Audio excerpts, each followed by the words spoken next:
মতাৰী ডাঙৰীয়া লগতে ইয়াত এই মুহূৰ্তত আপোনালোকে UPPL জইন হৈছে কিহৰ কাৰণে আপোনালোকে জইন হ'ল মানে 17 বছৰ যেতিয়া BPF 17 বছৰ আছিল তেতিয়া একো উন্নতি পোৱা নাছিল মই সেইকাৰণে এতিয়া নতুন চৰকাৰত উন্নতি দেখি মই ইয়াত জইন কৰিছোঁ दिनै जे नोंथांमोना जयेन जादों बेनि बागै नोंथाङा मा फोरमायनो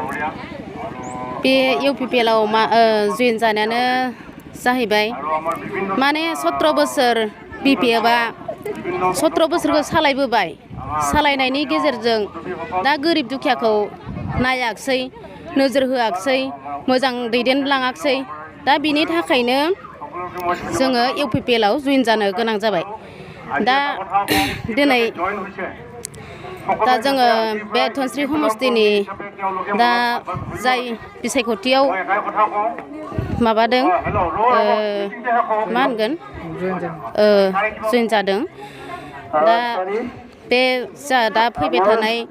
रतेन्द्र सारनो जोङो भटखौ होनानै जोङो देरहासार खालामनो आसा खालामदों आरो जोङो बै समाव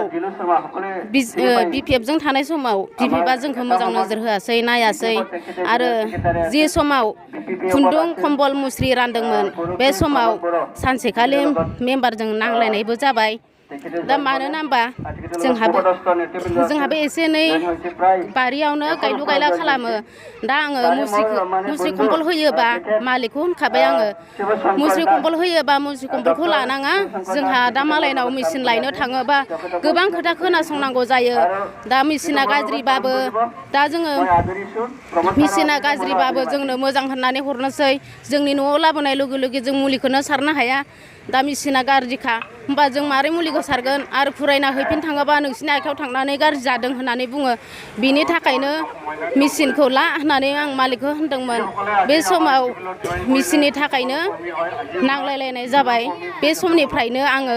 BJP जों थाला होननानै ओंखारनाय जाबाय आरो